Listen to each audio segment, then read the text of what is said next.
voila. Okay, let me minimize Skype because Skype is not minimizing for some reason. There we go. And we are set to go into game 2 of Root Gaming versus Gravity. Ladies and gentlemen, in the upper left-hand corner we have our orange Terran player representing Gravity in this TVT. It is BeaSt. And down in the bottom right-hand corner we have the red Terran player from Root Gaming, Kelazhur.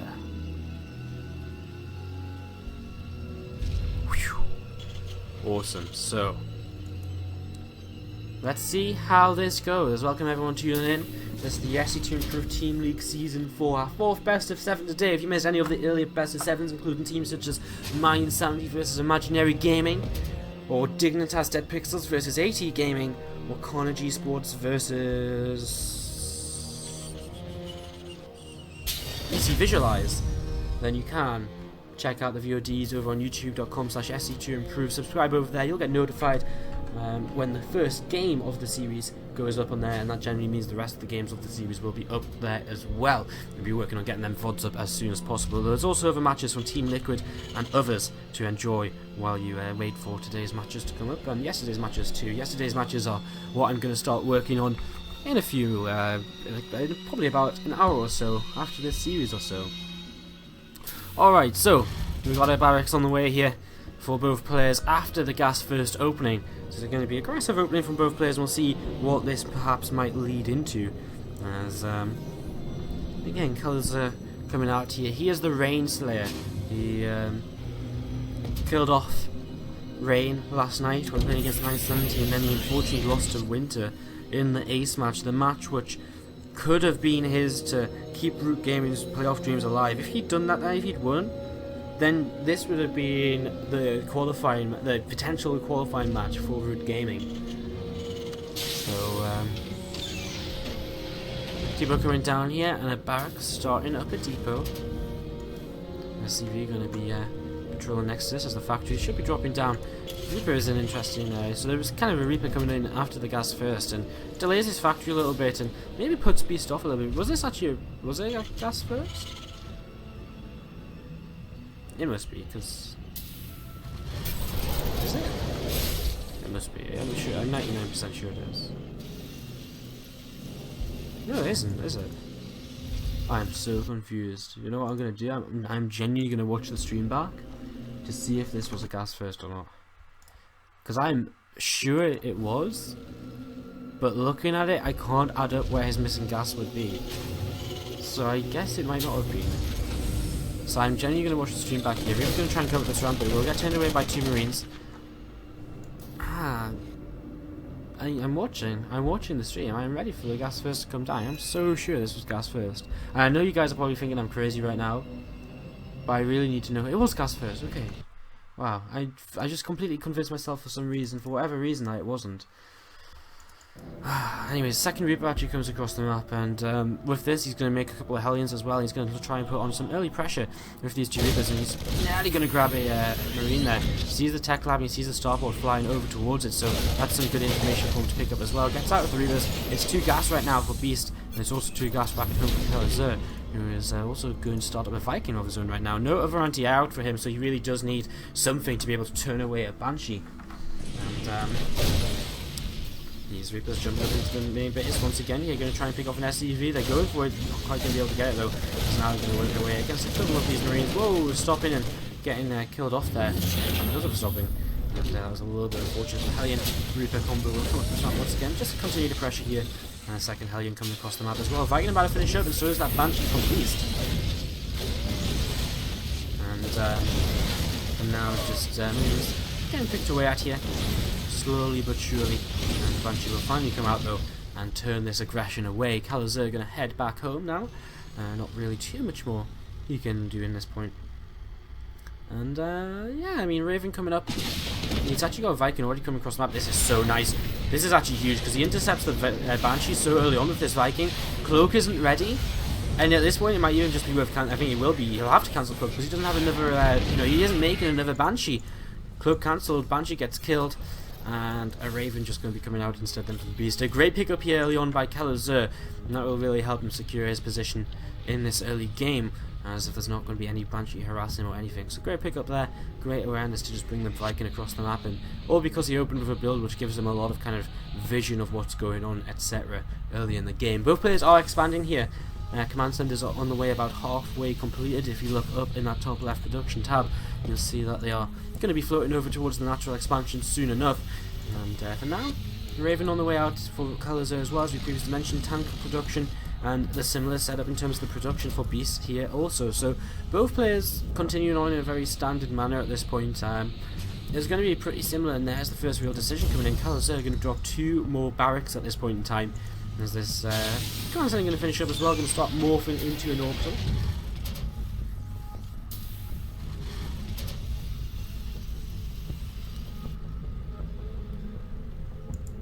And a third CC going to be the choice of play from BeaSt, who will now start at the stim pack, dropping his barracks onto that tech lab. Now this is an interesting follow-up from Kelazhur, of course. He's actually now going into his own Cloak Banshees, so instead of rushing into Stim or anything, he's actually going to go counter Cloak Banshee, and it'll be interesting to see how he could. It'll be interesting to see how he really tries to trade here and what he tries to achieve. I mean, this Banshee's about to pop out, the Cloak's about halfway done, and there is a Raven and Viking up for his opponent, so he's going to have to be very, very careful about where he goes with this. But there's definitely potential to get damage done, and I initially thought he might try and push across the map and be aggressive with the tank count and a high Viking count, but instead he opts to go for this cloak instead, which means he doesn't really have air control should he want to try and go for that sort of push, so he can't really afford to. Good unit spread from Kelazhur early in this game will allow him to have a lot of map control. There's a couple of Vikings and the Raven air control in favour of BeaSt right now. Should be able to shut down this Banshee pretty swiftly, even if it does have cloak there, fancies the Raven, so... This Banshee just sitting over to the left hand side. A scan comes into the main base / natural here, and will reveal kind of the setup of units from his opponent. Kelazhur with +1 starting right now, and Stim pack starting up as well. Not really too much to comment on though, as our barracks just starting up the production. Stim of course is ahead here for BeaSt. Kelazhur is starting to move across the map. Feels as though he has an opportunity to maybe get something done, but I don't really know if he does. He doesn't have air control, and without that air control, I don't think he can really start pushing up this ramp or anything, or pushing his opponent back at all. What he might be able to do is pull the Ravens out of position, pull the Vikings and Raven out of position from BeaSt, and that might be his only goal here, to do that and then to slowly push into the main base with this Banshee at the same time. In fact, right now that's exactly what he's doing. So he's going to draw the air control out of position here, and he's actually going to do the other way around. So he's going to draw the air control out of position with the Banshee, and then he's maybe going to try and attempt to go up this ramp at the natural a little bit, or gain position. But a scan here from BeaSt just to make sure he sees what's going on, and I think at the same time Kelazhur now will see this isn't the position he can push into right now. A couple of seeking missiles will go off on this tank though, and it's not going to be unsinged in time. It's actually going to be a lot of splash damage onto the Marines. Okay, only one Marine goes down. It wasn't quite as close as I thought it was. Whoa! Second Banshee comes into the natural and picks up a hell of a lot of kills though. 15 workers? Wow. Huge damage done here by Kelazhur. That second Banshee didn't really realise that, and it did so much damage. The first Banshee picking up 3 to 4, and the second going for another 10 or 11. Crazy damage getting done here by Kelazhur as BeaSt loads up this medevac and escape over to the right hand side of the map and head towards the main base of his opponent. Sensor tower on the way up here for Kelazhur, meaning he will be able to see this drop coming in from quite a distance away and begin to react to it, pulling some of his units back and just getting ready to deal with this. In fact, let's have a quick peek at Kelazhur's vision as he sees that coming in here. You can see he's already starting to move some units into position. Stim is forward, some Marines as well to help turn this around and just start to shut this down as early as possible. He's going to lose this Viking, drop the order turret here, and he's just going to turn forward the rest of his units. Kind of interesting counter position there, not really focused on his opponent's units but more on his own army.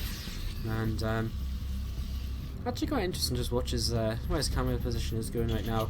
Just going to drop a turret, check his main base, another turret, start defending from them potential further drops as the game continues. And just checking his armies out. Okay, on the middle of the map. He knows that dead drop is over here, and that's what he's going to look to hunt down right now. He's going to stay forward. He sees just a medevac and targets that down very simply. At the same time, BeaSt is beginning to move out on the map a little bit himself, but he doesn't really have that much of an army supply advantage. He's actually down almost 30 army supply in this game. He does have 1-1 upgrades finished, but Kelazhur's not too far behind. His +1 is done, and his +1 armor is over halfway done as well, with combat shields finishing at similar times for both players. There's no real timing here, which either player can really hope to abuse. Fifth Command Center will land over BeaSt, and that's something which he did build a little bit early on in this game. Remember, he invested in that 3rd CC instead of the extra whoa! Just pulls it away then at the last moment. He invested in the extra command center instead of the faster racks, which is partially why he is behind on army supply, but then the problem is he's not actually taking a worker lead, which is what you would try to do, because Kelazhur has actually killed so many workers. So it's a little bit of a problematic scenario right now for BeaSt, as this 3rd CC will finish up, and Kelazhur will move over towards this 3rd base with that soon enough. We'll just morph it into an orbital first. No, just actually going to lift up. He's actually going to take the forward 3rd base. So again, disagreement between the two players as to which 3rd base they should be looking to take here. As our Kelazhur's going to destroy this fight, man. And yeah, I think BeaSt having to pick up there and just move away. And well, your siege tank's actually doing a little bit of work. BeaSt having them sieged up, and Kelazhur moving a little bit too far forward, a little bit too soon. As these units going to move back through the middle of the map. Scan comes down on the army and reveals just a few tanks there. This set of marines as well. Marine over to this left hand side getting picked off as Kelazhur keeps an eye on where his opponent's army is and keeps an eye on where exactly it might be going, which is always an important part of TVT, because if you don't know where your opponent's army is at any point, the next thing you know, you've got 6 medevacs in your main base. And 6 medevacs, well, that can be 48 marines, or it can be like 40 marines and 2 tanks, or it can be 32 marines and 4 tanks, any combination of which is going to be an absolute disaster should it hit your main base, and you're not prepared about it if you're finding out about it as your production dies in seconds. These 2 medevacs coming around the left hand side of the map. That Hellion from earlier in the game is still there. Whether Kelazhur was paying attention to that or not, we will see momentarily. He's not really reacting to this just yet. These medevacs are going to unload just outside of the drop range of the tower range here as he's pushing forwards, and may look to try and control the main base of his opponent here. Just a little. I mean, there's nothing really here to stop him dropping into the main. He's loading up a hell of a lot of marines, and here we go. There's a lot of marines, and the tanks are just going to move forwards and siege up the best they can, and there's nothing here for BeaSt to help. He's stemmed in towards where he thinks the 3rd base will be, but it isn't there. It's on the other side, and he's losing all of his production. This is what we were talking about just a few moments ago. How many lines of marines is this? 8, 16, 24, 32...